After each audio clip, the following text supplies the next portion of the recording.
ओम शांति। ओम शांति। ओम शांति। आज अपनी बुद्धि को चारों तरफ से हटाकर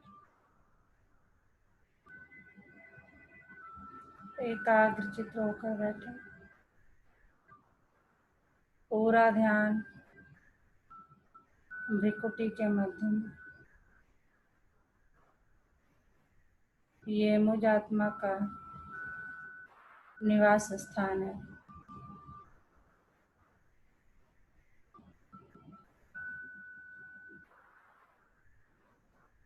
मैं आत्मा अपने कर्मेंद्रियों की मालिक हूँ।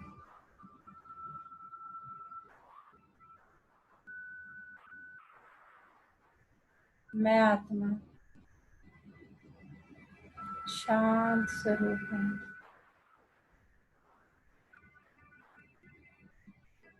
मैं आत्मा प्रेम स्वरूप हूँ।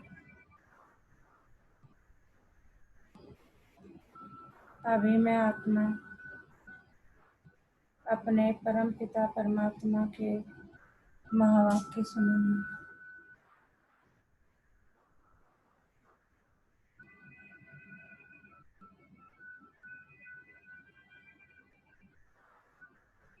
ओम शांति। आज 4 अगस्त 2020 बाबा के महावाक्य हैं। पहले सुनते हैं मुरली का सार। मीठे बच्चे, अकाल मूरत बाप का बोलता चलता तख्त यह यानी ब्रह्मा है। जब वह ब्रह्मा में आते हैं तब तुम ब्राह्मणों को रचते हैं। बाबा बता रहे हैं कि अकाल मूरत बाप का बोलता चलता तख्त यह ब्रह्मा है। जब वह ब्रह्मा में आते हैं तब तुम ब्राह्मणों को रचते हैं। प्रश्न: अक्लमंद बच्चे किस राज को समझकर ठीक रीति से समझा सकते हैं? उत्तर: ब्रह्मा कौन है और वह ब्रह्मा से विष्णु कैसे बनते हैं? प्रजापिता ब्रह्मा यहाँ है, वह कोई देवता नहीं। ब्रह्मा ने ही ब्राह्मणों द्वारा ज्ञान यज्ञ रचा है। यह सब राज अक्लमंद बच्चे ही समझकर समझा सकते हैं। घोड़े सवार और प्यादे तो इसमें मूंझ जाएंगे। मतलब केवल अक्लमंद बच्चे समझकर समझा सकते हैं, और जो घोड़े सवार या प्यादे हैं इसी में कंफ्यूज होके परेशान हो जाएंगे। गीत ओम नमो शिवाय। ओम शांति। भक्ति में महिमा करते हैं एक की। महिमा तो गाते हैं ना, परंतु न उनको जानते हैं न उनके यथार्थ परिचय को जानते हैं। अगर यथार्थ महिमा जानते तो वर्णन जरूर करते। तुम बच्चे जानते हो ऊंचते ऊंच है भगवान, चित्र मुख्य है उनका। ब्रह्मा की संतान भी होगी ना। तुम सब ब्राह्मण ठहरे, ब्रह्मा को भी ब्राह्मण जानेंगे और कोई नहीं जानते, इसलिए मूझते हैं। यह ब्रह्मा कैसे हो सकता? ब्रह्मा को दिखाया है सूक्ष्म वतन निवासी। अब प्रजापिता सूक्ष्म वतन में हो न सके, वहाँ रचना होती नहीं। इस पर तुम्हारे साथ बहुत वाद विवाद भी करते हैं। समझाना चाहिए, ब्रह्मा और ब्राह्मण है तो सही ना। ब्रह्मा और ब्राह्मण है तो सही ना। जैसे क्राइस्ट ने क्रिश्चियन अक्षर लिखा है, बुद्ध ने बौद्धि, इब्राहिम ने इस्लामी, वैसे प्रजापिता ब्रह्मा ने ब्राह्मण नामी, प्रजापिता ब्रह्मा से ब्राह्मण नामी ग्रामी है। आदि देव ब्रह्मा। वास्तव में ब्रह्मा को देवता नहीं कह सकते, यह भी रॉन्ग है। ब्राह्मण जो अपने को कहलाते हैं उनसे पूछना चाहिए ब्रह्मा कहाँ से आया, यह किसकी रचना है, ब्रह्मा को किसने क्रिएट किया? कभी कोई बता ना सके, जानते ही नहीं। यह भी तुम बच्चे जानते हो। शिव बाबा का जो रथ है जिसमें प्रवेश करते हैं, यह है ही वह जो आत्मा कृष्ण कृष्ण बना था। किसकी आत्मा है? जो कृष्ण प्रिंस की आत्मा, वही क्या है? ब्रह्मा। 84 जन्मों के बाद यह ब्रह्मा आकर बने हैं। जन्म पत्री का नाम तो इनका अपना अलग होगा, जन्म पत्री का नाम तो इनका अपना अलग होगा ना, क्योंकि है तो मनुष्य ना। फिर इनमें प्रवेश करने से इनका नाम ब्रह्मा रख देते हैं। यह भी बच्चे जानते हैं, वही ब्रह्मा विष्णु का रूप है। नारायण बनते हैं ना, 84 जन्मों के अंत में भी साधारण रथ है ना। यह शरीर सब आत्माओं के यह सब आत्माओं के रथ है। अकाल मूर्त का बोलता चलता तख्त है। यानी शिव परमात्मा का क्या है, ये बोलता चलता इंस्ट्रूमेंट है। यह तो अकाल तख्त सब है, आत्माएं सब अकाल मूर्त है। ऊंच से ऊंच भगवान को यह रथ तो चाहिए ना। रथ में प्रवेश हो बैठ नॉलेज देते हैं, उनको ही नॉलेजफुल कहा जाता है। रचता और रचना के आदि मध्य अंत की नॉलेज देते हैं। नॉलेजफुल का अर्थ कोई अंतर्यामी व जाननहार नहीं है। सर्वव्यापी का अर्थ दूसरा है, जानी जाननहार का अर्थ दूसरा है। मनुष्य तो सबको मिलाकर जो आता है सो कहते जाते हैं। अभी तुम बच्चे जानते हो, हम सब ब्राह्मण ब्रह्मा की औलाद है। हमारा कुल सबसे ऊंचा है। वो लोग देवताओं को ऊंच रखते हैं क्योंकि सतयुग आदि में देवता हुए हैं। प्रजापिता ब्रह्मा की औलाद ब्राह्मण होते हैं। यह कोई जानते नहीं सिवाय तुम बच्चों के। उनको पता भी कैसे पड़े, जबकि ब्रह्मा को सूक्ष्म तन में समझ लेते हैं। वह जिस्मानी ब्राह्मण अलग है जो पूजा करते हैं, धामा खाते हैं। तुम तो धामा आदि नहीं खाते हो। ब्रह्मा का राज अभी अच्छी रीति समझाना पड़ता है। बोलो और बातों को छोड़, बाप जिससे पतित से पावन बनना है, पहले उनको तो याद करो, फिर यह बातें भी समझ जाएंगे। बाबा कहते हैं जब ज्ञान की बातें होती है कहते हैं पहले इन सबको छोड़ो, पहले जो है पतित से पावन बनना है तो पहले उनको तो याद करो, फिर यह बातें भी समझ जाएंगे। थोड़ी बात में संशय पड़ने से बाप को ही छोड़ देते हैं। पहली मुख्य बात है अल्फ और बे। बाप कहते हैं माम एकम याद करो। मैं जरूर किस में तो आऊंगा ना, उनका नाम भी होना चाहिए। उनको आकर रचता हूँ। ब्रह्मा के लिए तुमको समझाने का बहुत अकल चाहिए। प्यादे घोड़े सवार मूंज पड़ते हैं, अवस्था अनुसार समझाते हैं ना। प्रजापिता ब्रह्मा तो यहाँ है, ब्राह्मणों द्वारा ज्ञान यज्ञ रचते हैं, जरूर ब्राह्मण ही चाहिए ना। प्रजापिता ब्रह्मा भी यहाँ चाहिए जिससे ब्राह्मण हो। ब्राह्मण लोग कहते भी हैं हम ब्रह्मा की संतान हैं, समझते हैं परंपरा से हमारा कुल चला आता, परंतु ब्रह्मा कब था यह पता नहीं। अभी तुम ब्राह्मण हो। ब्राह्मण वह जो ब्रह्मा की संतान हो, वह तो बाप के ऑक्यूपेशन को जानते ही नहीं। भारत में पहले ब्राह्मण ही होते हैं। ब्राह्मणों का है ऊंच से ऊंच कुल।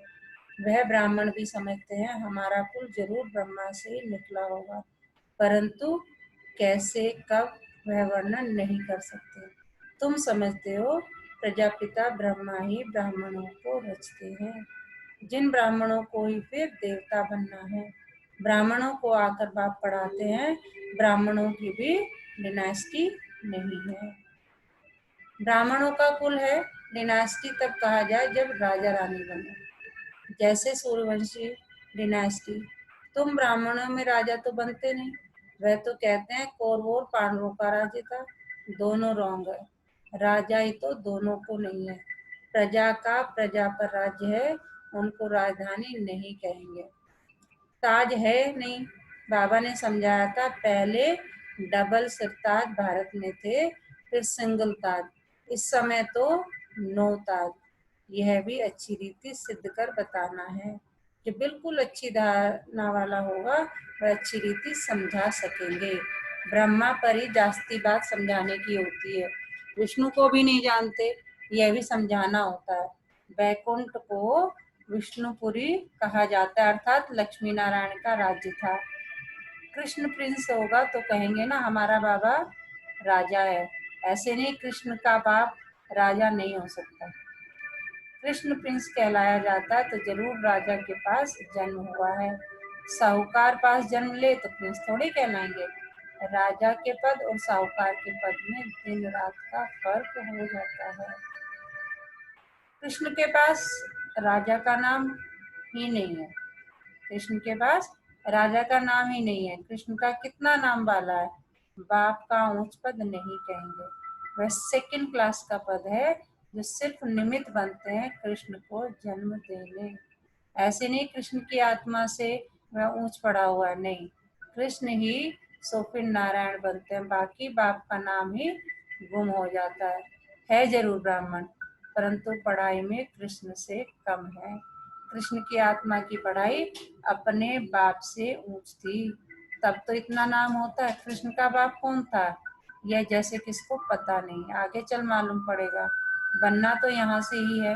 राधे के भी माँ बाप तो होंगे ना, परंतु उनसे राधे का नाम जास्ती है, क्योंकि माँ बाप कम पढ़े हुए हैं। राधे का नाम उनसे ऊंच हो जाता है। यह है डिटेल की बातें बच्चों को समझाने के लिए। सारा मदार पढ़ाई पर है, ब्रह्मा पर भी समझाने का अकल चाहिए। वही कृष्ण है, वही कृष्ण जो है, उनकी आत्मा ही 84 जन्म भोगती है। तुम भी 84 जन्म लेते हो, सब इकट्ठे तो नहीं आएंगे। जो पढ़ाई में पहले पहले होते हैं वहां भी वह पहले आएंगे। नंबरवार तो आते हैं ना, यह बड़ी महीन बातें हैं। कम बुद्धि वाले तो धारणा कर नहीं सके, नंबरवार जाते हैं। तुम ट्रांसफर होते हो नंबरवार, कितनी बड़ी क्यू है जो पिछाड़ी में जाएगी। नंबरवार अपने अपने स्थान पर जाकर निवास करेंगे। सबका स्थान बना हुआ, ये बड़ा वंडरफुल खेल है, परंतु कुछ समझते नहीं है। इनको कहा जाता है कांटों का जंगल। यहाँ सब एक दो को दुख देते रहते हैं, वहाँ तो नेचुरल सुख है, यहाँ है आर्टिफिशियल सुख। रियल सुख एक बाप ही देने वाला है। यहाँ है काग विष्टा के समान सुख। दिन प्रतिदिन तमो प्रधान बनते जाते हैं। कितना दुख है, कहते हैं बाबा माया के तूफान बहुत आते हैं, माया उलझा देती है, दुख की फीलिंग बहुत आती है। सुखदाता बाप के बच्चे बनकर भी अगर दुख की फीलिंग आती है तो बाप कहते बच्चे ये तुम्हारा बड़ा कर्म भोग है। जब बाप मिला तो दुख की फीलिंग नहीं आनी चाहिए। जो पुराने कर्म भोग है उसे योग बल से चुकती करो। अगर योग बल नहीं होगा तो मोजरा खाकर चुकतू करना पड़ेगा। मोजरा और मानी तो अच्छा नहीं, सजा खाकर पद पाना अच्छा नहीं, पुरुषार्थ करना चाहिए। नहीं तो फिर ट्रिब्यूनल बैठती है। प्रजा तो ढेर है, यह तो ड्रामा अनुसार सब गर्भ जेल में बहुत सजाएं खाते हैं। आत्माएं भटकती भी बहुत हैं। कोई कोई कोई आत्मा बहुत नुकसान करती है। जब कोई में अशुद्ध आत्मा का प्रवेश होता है तो कितने हैरान होते हैं। नई दुनिया में यह बातें होती नहीं। अभी तुम पुरुषार्थ करते हो हम नई दुनिया में जाएं, वहां जाकर नए नए महल बनाने पड़ेंगे।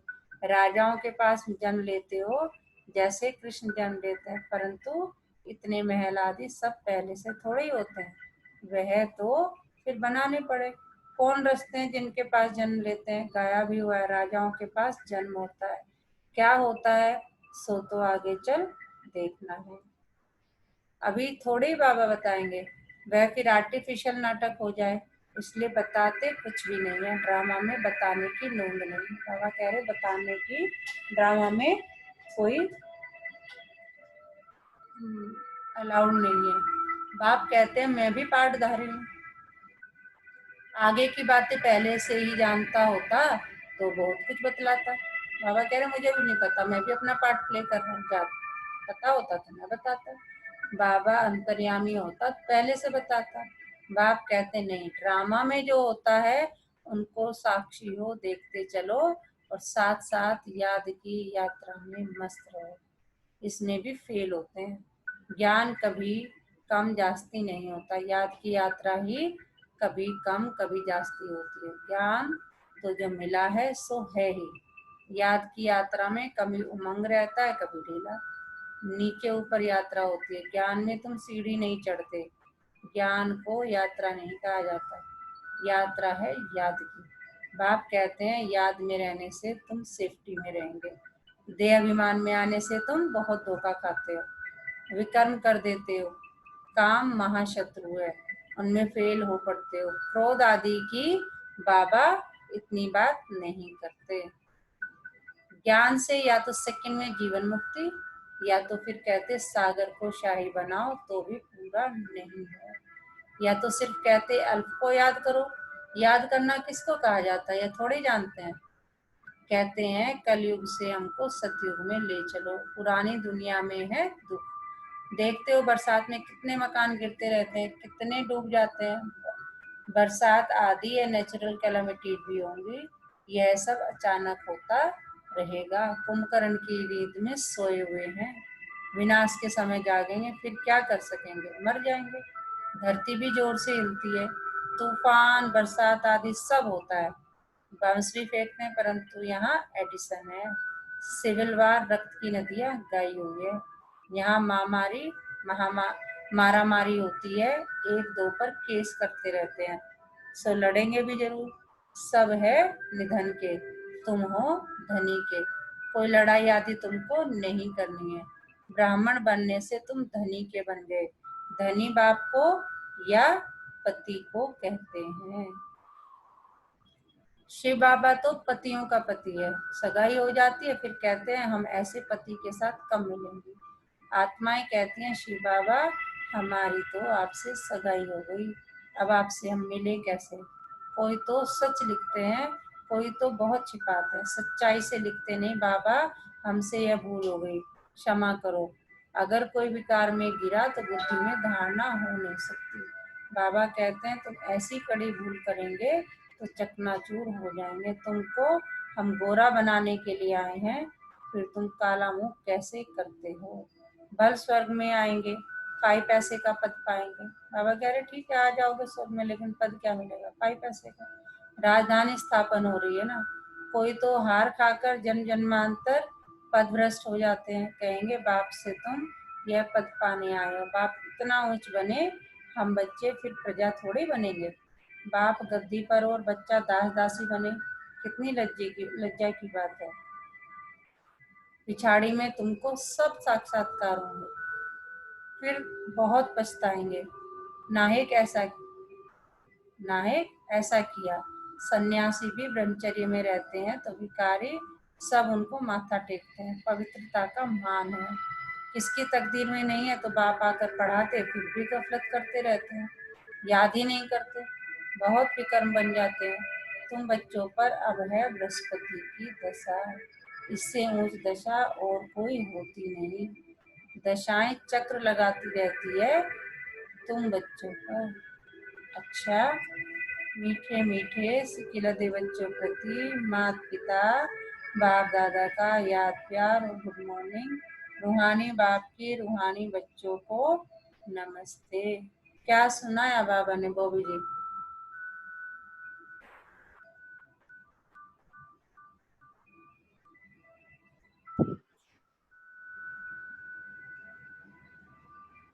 क्या सुनाया बाबा ने? ओ, ओम ओम शांति मैम। ओम शांति।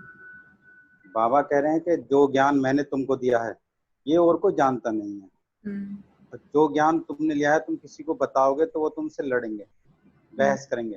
हम्म बहस में नहीं पड़ना है, हम्म अपना ज्ञान बताओ और आगे चलो। हम्म जितनी भी नेचुरल क्लाइमेटीज आएंगी उन सबको साक्षी बनकर देखना है। हम्म मुझे हमेशा याद करना है, कभी भी अपना पतन नहीं करना है। मैं ही हूँ जो तुम्हें सतयुग में लेके जाऊंगा। तो तुम्हें काम पर, क्रोध पर, आदि विकारों पर विजय प्राप्त करके आगे बढ़ना है। मैं अगर गद्दी पे बैठा हूँ, मैं जैसा हूँ, राजा हूँ, गद्दी पे बैठा हूँ, तो मैं नहीं चाहूंगा कि मेरे बच्चे अपना पतन करके दास दासी बने। तो इसलिए तुम पुरुषार्थ करते चलो, मुझे याद करते चलो, सब कुशल होगा। जो मुझे समझ में आया। जी। अन्नू जी क्या बताया बाबा ने?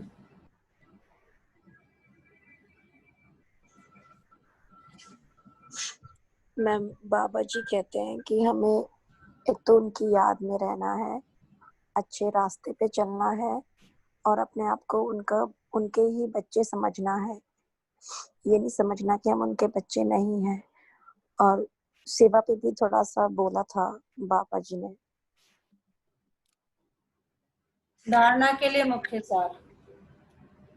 इस ड्रामा की हर सीन को साक्षी होकर देखना है, एक बाप की याद में मस्त रहना है, याद की यात्रा में कभी उमंग कम न हो।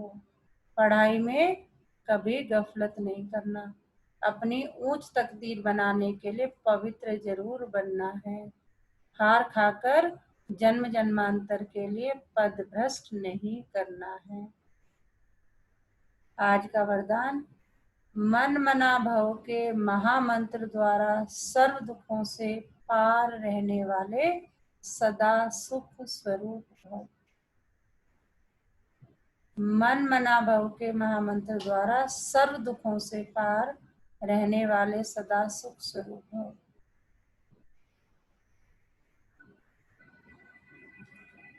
जब किसी भी प्रकार का दुख आए तो मंत्र ले लो, जिससे दुख भाग जाएगा।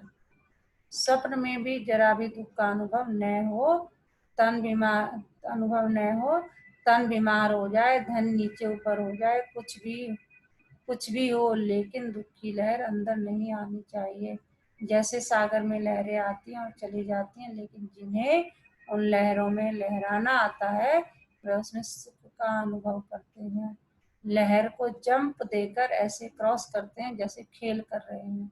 सागर के बच्चे सुख स्वरूप हो, दुख की लहर भी न आए। आज का स्लोगन है, हर संकल्प में दृढ़ता की विशेषता को प्रैक्टिकल में लाओ तो प्रत्यक्षता हो जाएगी।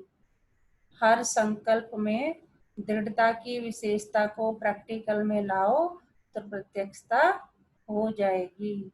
आज का सच्चा मोती, एक छोटी सी चींटी आपके पैर को काट सकती है, लेकिन आप उसके पैर को नहीं। इसलिए जिंदगी में किसी को छोटा ना समझे, क्योंकि वह जो कर सकता है शायद आप न कर पाए। कितनी बड़ी बात है। एक छोटी सी चींटी आपके पैर को काट सकती है, लेकिन आप उसके पैर को नहीं। इसलिए जिंदगी में किसी को छोटा ना समझे, क्योंकि वह जो कर सकता है शायद आप न कर पाए। ओम शांति। ओम शांति।